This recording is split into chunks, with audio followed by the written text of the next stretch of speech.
the next episode of Ask the Experts with Mayor Broome and Healthy BR. On today's episode, we're going to be talking about all things men's health. We have an expert panel of physicians from across the Baton Rouge community who will be covering topics such as heart disease, lung cancer, prostate cancer. You don't want to miss it. So grab your dad, grab your uncle, grab your grandfather. Now, if you want more folks to hear about this, we're going to need you to do a couple of things. Like, follow, share, don't forget to comment. All right, you guys? So without further ado, Ask the Experts. Hello everyone, this is Mayor President Sharon, Weston, Broome, and I would like to officially welcome all of you to our latest episode of Ask the Expert.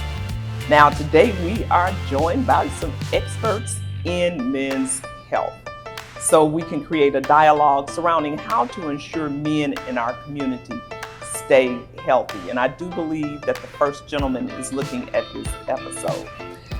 Sharing knowledge and resources surrounding men's health and prostate cancer can make the world of difference in our community. And this information can help our residents lead longer and healthier lives. So we will be joined today by experts from our community who will help us understand the ins and outs of this week's topic. To our panelists, Dr. Byron Jasper, Dr. Stephen Kelley, Dr. Ross Cockrell, and Dr. Sanjay Juneja. All of you all are physicians, and all of you all obviously have some insight on men's health. So tell us about your specialty and your connection to men's health. Yes, ma'am. I'm Dr. Byron Jasper. I am the CEO and founder of Rouge Clinic, the first Black-owned direct primary care practice in the state of Louisiana. I'm also the founder, national president, and executive director of Comprehensive Medical Mentoring Program, a nonprofit in Baton Rouge focused on getting more minorities into the medical field.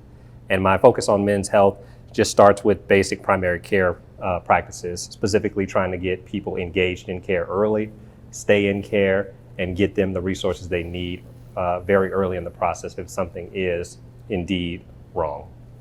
Thank you. Dr. Kelley? Yes, I'm Dr. Stephen Kelley. I'm a board certified interventional cardiologist here in Baton Rouge. Obviously, men's, the number one cause of death is either stroke or heart attack. And so daily we are addressing issues because that's a big threat to men's health. So love doing things in the community to educate men, or the community as a whole, about how to keep themselves healthy. And hopefully as we go into this conversation, we can talk about some of those things. Absolutely. Dr. Cockrell? My name is Ross Cockrell. I am a board certified urologist at the Baton Rouge Clinic. I'm from the area. I'm a Clinton boy from heart, so I am a community man by definition.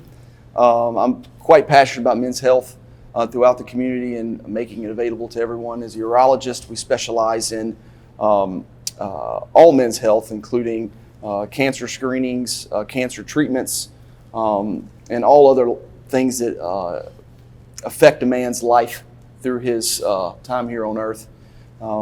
And it's a joy of mine to be able to treat, and I think one of the things that I take great passion in is educating the patient and helping them understand what the disease courses are, treatment options, so they have more of an ownership of their care process.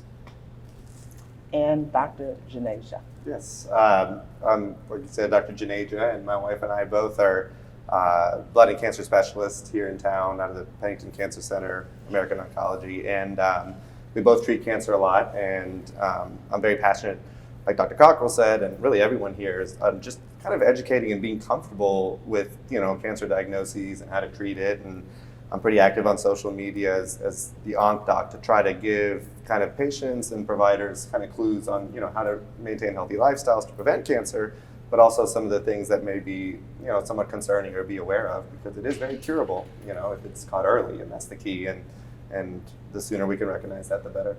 Absolutely. Dr. Jasper, what are 3 tips that you want men to know about their health that can be life-saving for them?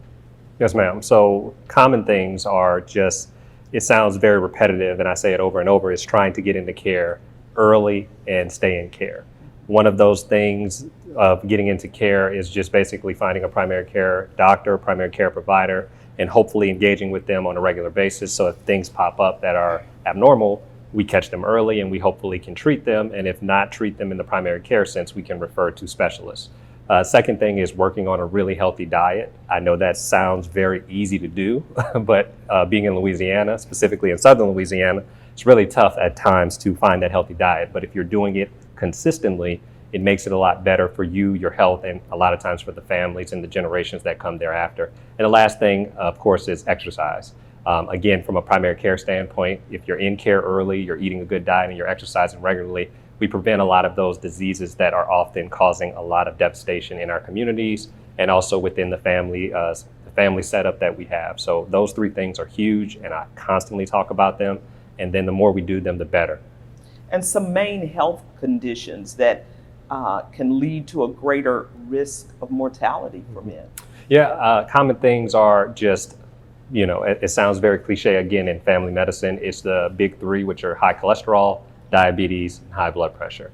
And the idea is if we have those and we catch them early, like anything else, we treat them, they're very manageable. And I always say people will pass away with these diseases, not from these diseases. So those are the three that I see a lot of. But still, we also do a good job of cancer screenings, as a lot of men will often go without, from prostate cancer, lung cancer, and the list goes on and on when it comes to cancer screenings. But the big three for us often are diabetes, high blood pressure, and high cholesterol. As we segue to you, Dr. Juneja, he just mentioned cancer, that word, and you talked about it a few minutes ago in getting treatment. So in addition to prostate cancer, are there any forms of cancer that primarily affect men? Are they at a higher rate of diagnosis in men? Well, the biggest cancers in men in general are similar to women as far as colorectal goes and lung cancer, which is why, like you said, screening is just so important. We have these things in place because we know a lot of people get them. So if you catch it early and can get it out, then you can even avoid chemotherapy and things getting larger. But for men in particular, of course, prostate cancer is a very common one, and bladder cancer seems to be a little more common in men than in women. Smoking definitely increases your chance of bladder cancer, and really like processed meats and smoked meats, and even me knowing that with what it does to colon and bladder, I wish I could say I could stop. So it's just things to be cognizant of, but behavioral things as it relates to men, especially smoking, seems to have a little bit of an increase in kind of cancer types like bladder, lung especially is a big one in men, but both sexes, and then even melanoma is a little bit more, mostly because women also have uterine cancer and all, but melanoma is a big one, especially in the South. We're fishing a lot. I mean, all genders and sexes, but sunscreen is important, and if you have a job that's outside, you just kind of increase your chance of melanoma. Yeah. Are there any demographic or socioeconomic groups that are impacted at a higher rate? Well, one I guess population for sure, and I hate to keep saying it, but really smoking is a big one. So the smoking population, because it gets filtered out as you urinate and stuff, you kind of get a lot of transits that get damaged, as well as through your colon and colorectal pathway. But yes, African American population does seem to have kind of sometimes more aggressive prostate cancer. Also something called multiple myeloma. So there's kind of these associations where things might be more aggressive, but as we all know, there's a lot of kind of insight and looking into, is it more management? Is it more maybe underlying medical bias that's happened over decades that we're finally trying to correct? So we're trying to pan those things out as people are more, I guess, bigger advocates of kind of like, these other issues that kind of hopefully help survival and neutralize that. I understand. Dr. Kelley, Yes, ma'am. what are some signs that men should look out for that can indicate that they need to see a cardiologist? I think there are several. There's some physical signs, but always educate that you should know your risk factors, meaning that high blood pressure, diabetes, high cholesterol, like Dr. Jasper said, are the big three. And when you put them together, they don't usually play together very well. And cardiovascular disease can be very subtle in how it presents itself. I mean, a lot of people have the classic elephant sitting on the chest, crushing pain. And what I also find is that a lot of time people don't move enough.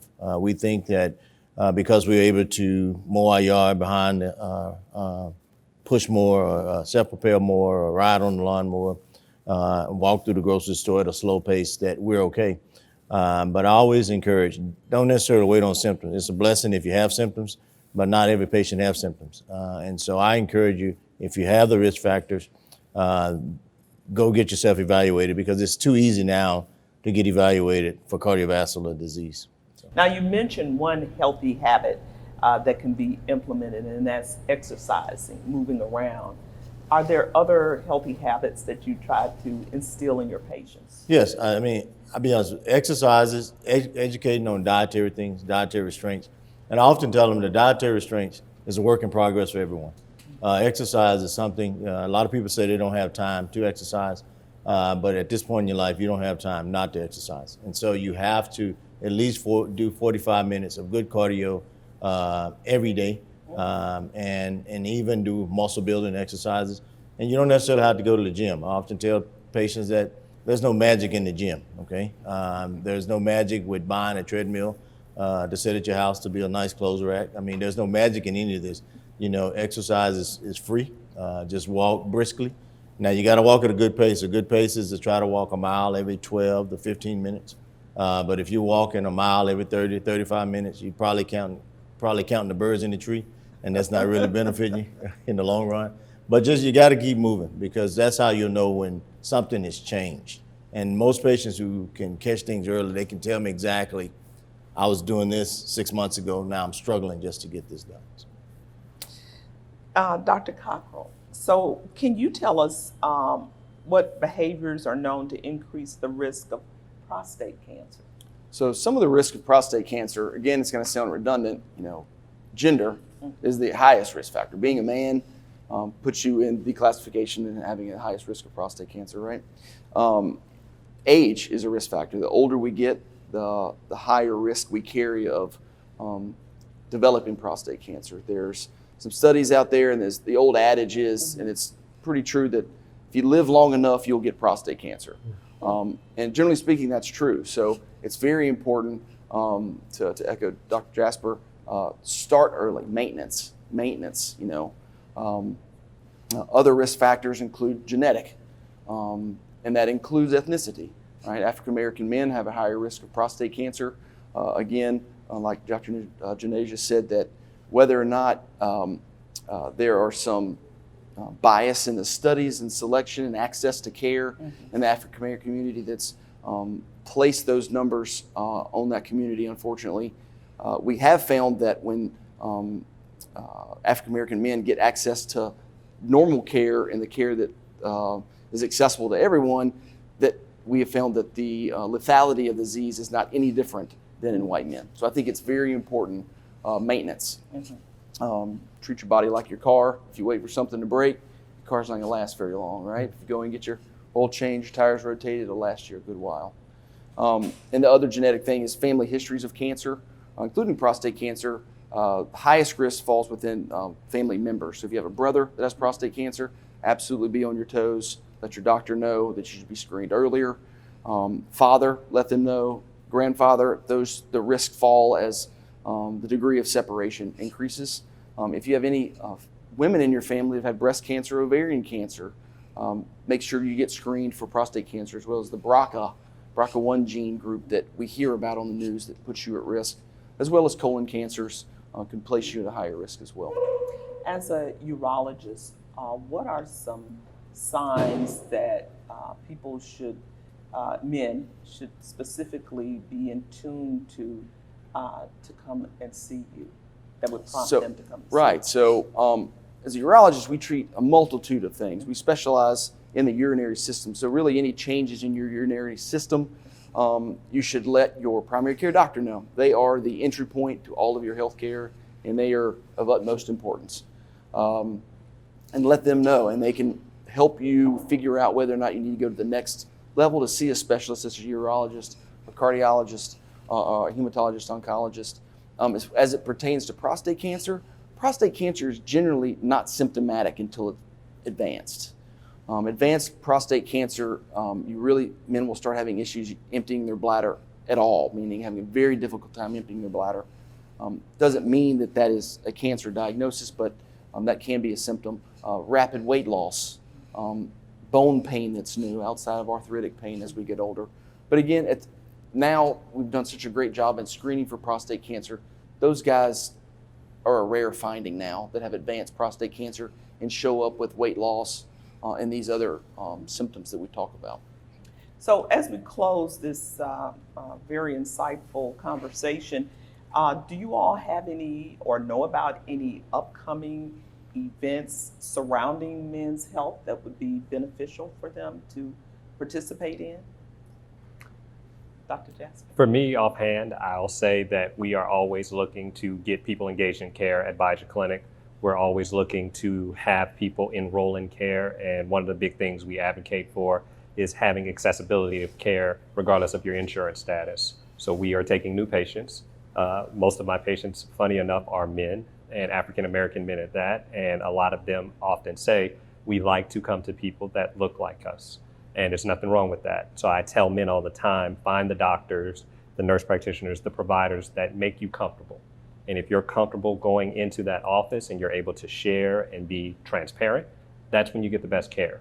So men's health doesn't always have to come from a man, so to speak, but if that's what makes you comfortable, that's fine. And again, we're always looking for new patients at Baton Clinic. Dr. Kelley? Yes, and I think the Pennington usually has a big men's health fair. It should be coming up in the fall, hopefully. Post-COVID, we'll get back on track with that. But there's always educational seminars at different churches, local churches. And, once again, I encourage people to know your numbers, be aggressive with your numbers, control your numbers to the levels they need to be. I think it's important to control the controllables and not necessarily wait on symptoms before getting yourself evaluated. So. Thank you. Dr. Cockrell? Dr. Kelley mentioned Louisiana Men's Health Organization, what's put on at Pennington every year, which is a very good program and informs men and gives them access to care. I'm a big proponent of the American Cancer Society as a source of information and learning, looking at treatment options and educating yourself. I think it's so important to educate yourself so you can be your best advocate. We are here to help in any way that we can, but it's you are the owner of your health, and we want to help. There's another great program here in Baton Rouge that originated in Baton Rouge called the Blue Ribbon Soiree. It's been around for I think about 10 years now, and they've raised almost $1 million for prostate cancer research, and they have a program every October, and they do a really nice job of raising research money and keeping it local for prostate cancer research specifically. Dr. Juneja? Yes, ma'am. And I will say at Baton Rouge General, which the new Pennington Cancer Center is in, they're having a men's health project at the end of July. It's, I believe, the 24th or 27th, and they'll just have different booths and talking about different aspects of men's health. And one thing I like to do, it's been around for almost 20 years, started in Australia, is Movember, the Mustache November, and the way I tell people is, you wear a mustache, and when somebody inquires, like, oh, you never have one, what is this about? You kind of equip yourself with a fact to really share and bring awareness to other people, be it prostate or cancer, or breast cancer in males happens 1 in 100, and I had a patient last week with breast cancer that's a male. So find a fact that you can help educate others with. The big one I like to talk about is depression in men. Usually men are more reserved about speaking on it. And when I did primary care, I had a lot of males that say, I'm really grateful you helped me address this depression. My family got their dad back and their husband back. So, in November, it's just a fun time to be able to concentrate on those things and share with others while, having something you wouldn't have the other 11 months. Well, I want to thank each of you all for sharing some very valuable information around men's health. I believe that it hopefully will transform some thinking and help people, especially our men in the community, go down a path of health and longevity by adhering to some of the information that you share. And thank you all for joining us, and we'll see you on the next Ask the Expert. I would love to thank our mayor, Sharon Weston Broome, and her office at this wonderful Healthy BR initiative that we could host the Ask the Expert series here at the Capitol Park Museum, where you can feed your soul. And while we're thinking about what healthy things to eat and how to keep our bodies healthy, it's wonderful that we can also feed our minds and learn about our history and culture here at Capitol Park Museum. Please come visit.